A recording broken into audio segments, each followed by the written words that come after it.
What's good, YouTube? Justin Righteous here, back with another reaction video. I like to yap on world topics, but I don't just yap. I dissect, I break down the content, I share lessons from my own experiences, and I call out the misinformation. Okay, today we have a very interesting video, the Kanye West paradox when confidence becomes crazy. I'm a big fan of Kanye. I've been a big fan of Kanye for a very long time. Well, to be honest, I've been a big fan for the past 4 years maybe. You know, before he started really wilding out. But then again, you know, we just live in a world where there's just, you can't say any things that are out of pocket without getting absolutely obliterated by a certain portion of the internet. Back in the day, you could really just say what you wanted on the internet.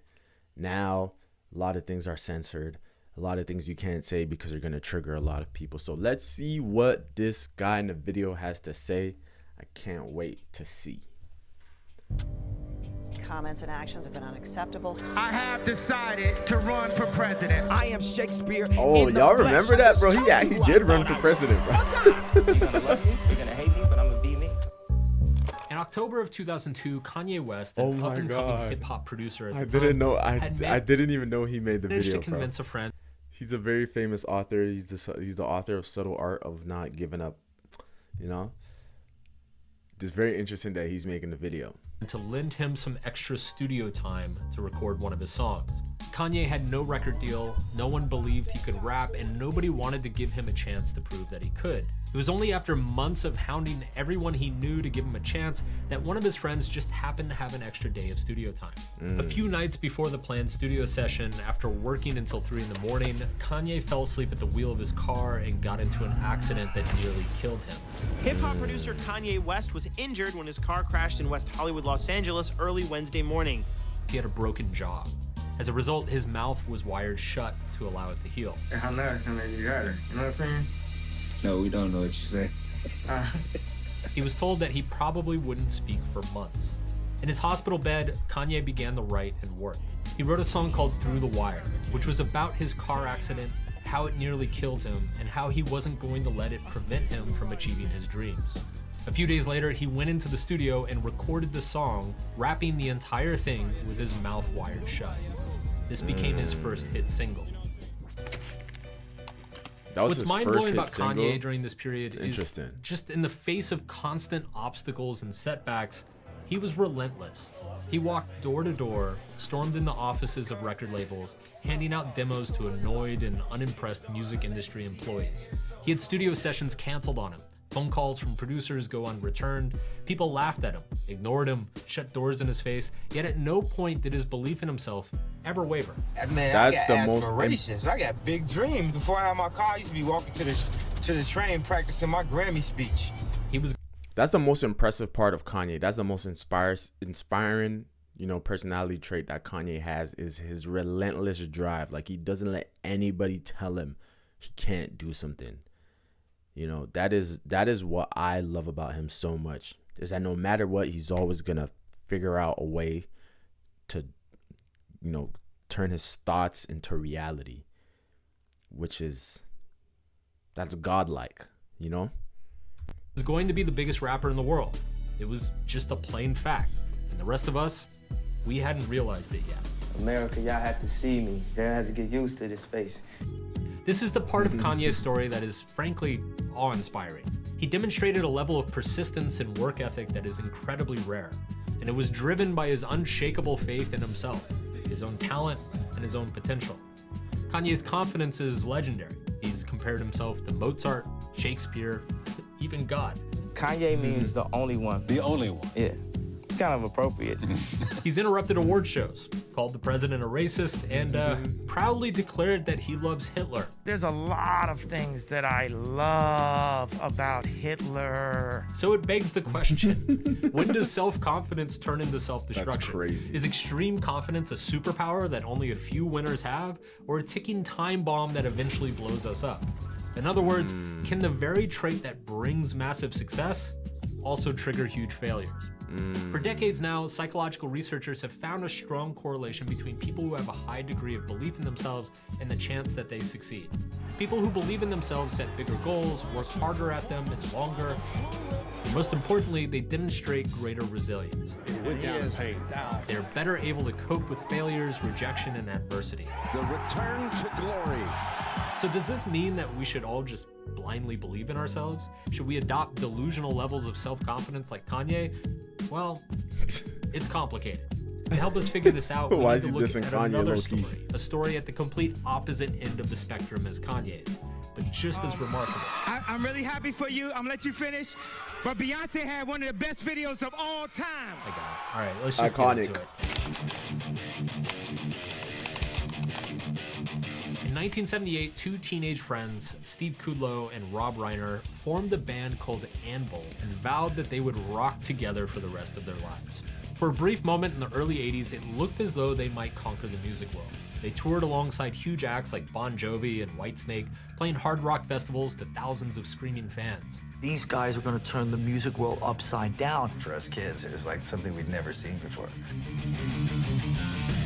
Yet despite all of this, man, the music scene back in the day was like, after a blazing hot start to their music career, Anvil quickly fell off. They were like on top of the world. For whatever reason, a major record deal never materialized, and in 1986, their managers stopped returning their phone calls. Yet Steve and Rob's enthusiasm never waned. While their former peers became superstars, Anvil was playing tiny club gigs, self-releasing albums that nobody bought, and working crummy day jobs just to pay the bills. Fuck, I'd rather be on a stage than doing this, you know? They kept the faith into their 30s and then 40s, even into their 50s. They insisted, quote, "Our break is coming, we just know it." I think it's probably got more potential now than it ever has. Anvil is the other side of the coin of the Kanye West story. Same delusional level of self-belief, just without quite as much talent. And what gets missed by everybody is that for every Kanye West, there are likely thousands and thousands of Anvils. In science, there's a term called survivorship bias. Survivorship bias is when people only look at the end of a process and assume that it is representative of all the people or groups at the beginning of the process. Interesting. For example, Steve Jobs and Apple are often hailed as the quintessential story of success in the technology world.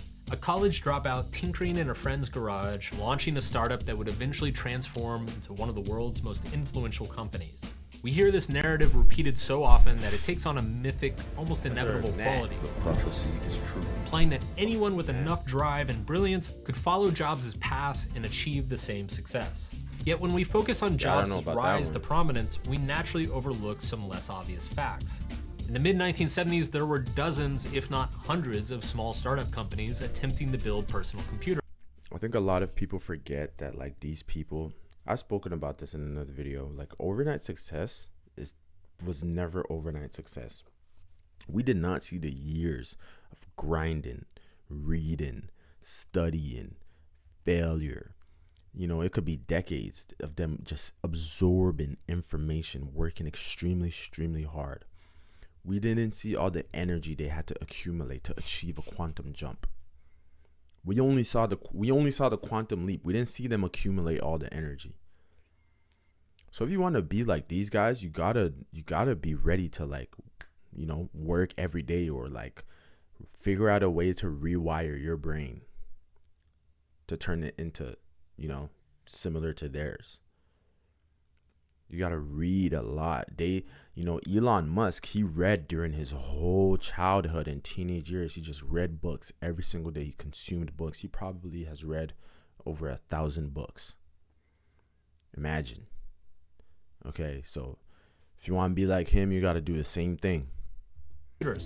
Ever heard of MITS, IMSI, Northstar, Skelby? Many of these companies were actually ahead of Apple in the 70s. Many of them were also led by charismatic and brilliant founders. The truth is what made Jobs was likely thousands of subtle and tiny decisions that barely got recorded by history. The lesson of survivorship bias is that it's easy to look at an outlier's success and assume that that person's common qualities are rare. In the case of Kanye, it would be to attribute his success to his incredible confidence and self-belief. Yet as Anvil shows us, there are thousands of people with similar levels of self-belief that you've never heard of. What Anvil shows us too is that confidence alone guarantees nothing. In fact, it can sometimes hurt you. Unwavering confidence can sometimes keep you chasing a dream that is never going to happen. Anvil's tale is a cautionary contrast to Kanye. It reminds us that confidence should be accompanied by feedback and reality. If decades go by and the world isn't catching on to your brilliance, well, maybe it's not that the world doesn't get it. Maybe you're just not as brilliant as you thought you were. But first, let's talk about the sponsor of today's video. Appropriately, BetterHelp. Do you want to avoid ending up like a megalomaniac call? Therapist is kind of spinning your seat if you ever know, or go to BetterHelp. The philosopher Bertrand Russell once wrote, "The whole problem of the world is that fools and fanatics are always so certain of themselves, and wiser people are always so full of doubts." The Dunning-Kruger effect is a cognitive bias where people with a low ability at something overestimate that ability, while highly skilled people underestimate theirs. On the flip side, we have the strange phenomenon of imposter syndrome, basically the evil twin of the Dunning-Kruger. This is when a highly competent person can't internalize their accomplishments and they live in fear of being exposed as a fraud. They can have a wall of awards and still go to bed thinking, I'm actually not that good, and pretty soon everyone's gonna figure it out. And the crazy part is that it's incredibly common. Research shows that 70% of people experience imposter syndrome at least once in their lives. I experienced imposter syndrome for a good couple of years, like while I was studying, you know? Like, while I was in school for physics, bro, like my first 2 years, I was like dealing with imposter syndrome a lot. You know, I was like, am I even smart enough to like learn this? You know, the people around me, they seem smarter than me. When actually that wasn't the case. Like everyone was struggling just as much as I was. Everyone was doing hard work just as much as I was. But eventually, you know, I just realized that as long as I do the work, then I'll succeed. And the imposter syndrome, you know, as long as the more that I integrated myself into the workflow, the school flow, and the environment, the more, you know, the imposter syndrome went away. If you're feeling like a phony every now and then, odds are that most of your peers have felt the same way. Even famous geniuses have confessed to this. Maya Angelou, after writing 11 books, including multiple classics, said that every time she finished one, she would think, uh-oh, this time they're finally gonna find me out. This is from a woman who has countless accolades, yet she still lives with a constant sense of self-doubt. So here we are. Some people with zero talent strut around like they're God's gift to the world, and some truly talented and gifted people feel like imposters. It's a perplexing paradox of human psychology. And this is actually what is profoundly unique about Kanye. Not that he had supreme levels of confidence in the face of setback, it's that he had those levels of confidence, and he actually was as good as he thought he was. Most people who have delusional levels of confidence are more like Anvil. They're mediocre rock bands who think that they're one step away from superstardom. And most people who have the talent of Kanye are like Maya Angelou, absolutely certain that everyone is just making one huge mistake, and at some point, they're gonna show up and take the Nobel Prize back. The key insight here is that our self-assessments are generally wildly inaccurate. The Dunning-Kruger effect and imposter syndrome are opposite biases, but they teach the same lesson. Whatever you think about your own ability and your own place in the world, you're probably wrong. This is why blindly trusting your gut about how good you are can actually be risky. If you're riding high on unearned confidence, you might charge ahead into a minefield. If you're mired in self-doubt despite being very capable, you might hold yourself back from opportunities you deserve. Neither extreme is good. You know, I think he's probably gonna give the answer right now, but I'll give my answer first. I think it's the secret is to have a balance. You know, it's to have a balance between doubt and confidence. I think it's to always have in the back of your mind that no matter what happens, you'll be able to like overcome the challenge and to push forward. But like never be satisfied. Always know that you can do more, you can do better. Healthy confidence lives in the sweet spot between self-doubt and arrogance. It's having faith in yourself while staying grounded. It's being bold enough to chase big goals, but humble enough to know that you're not gonna have all the answers. Easier said than done, right? Let's break down how to cultivate this balanced confidence in practical terms. First, embrace a bit of humility. Humility is not the opposite of confidence. It's actually what keeps confidence honest. Being humble means you're open to feedback and aware that you could be wrong or still improve. Think about it. A willingness to be wrong and hear feedback from others is, in many ways, the ultimate display of confidence in yourself. So the advice here is actually counterintuitive.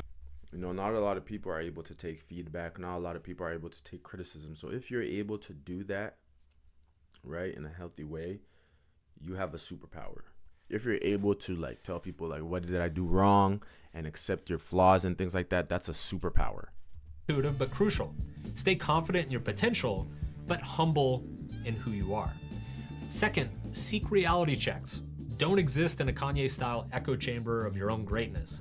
Find mentors, peers, honest friends who will tell you the truth. Constructive criticism is pure gold for growth. Another great counterexample to Kanye is Oprah Winfrey. While she was unafraid to take bold risks, like every now and then, you need to get reality checks. Reality checks are the best thing because, you know, grounds you and it shows you what you need to work on and what your flaws are and things like that. Like, you know, a good way to do that is to ask ChatGPT, like, expose me right now. You know, give me a reality check and it's gonna hit. It's actually gonna hit, and it works.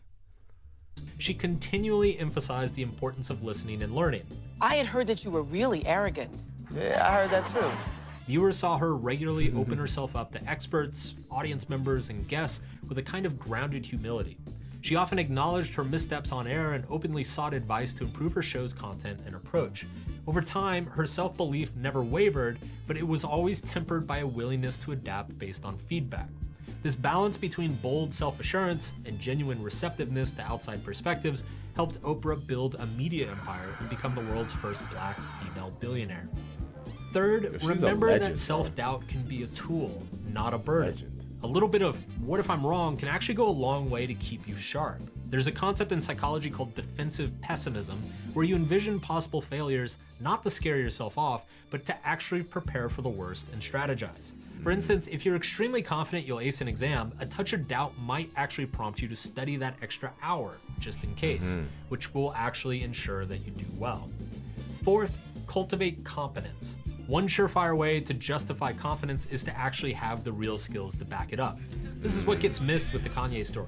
He spent thousands of hours making beats, writing rhymes, perfecting and he even his went craft. to music for school. His He has a confidence in degree. music was actually backed by talent and ability.